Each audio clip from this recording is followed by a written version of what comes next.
हा म्हणजे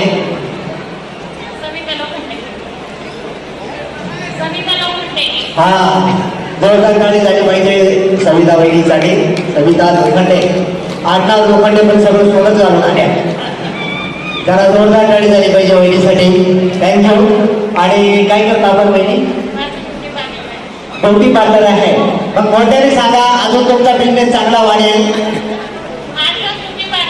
हा पण फुकट करीत नाही हा, पैसे ठेवून सगळ्यांनी यायचं आहे असं पण सांगायचं. Okay thank you. जोरदार गाडी झाली पाहिजे वहिनीसाठी. आणि काय आवडेल तुम्हाला, उखाणा घ्यायला की गाणं गायला? हा अरे वा, जोरदार गाडी झाली पाहिजे. डबल घ्या. खूप सुंदरचा उखाणा घेतला वहिनी. शिवाजी रामकृष्ण हरे. वा वा वा, थँक्यू. जोरदार गाडी झाली पाहिजे. खूप सुंदरचा उखाणा आपण घेतला. थँक्यू.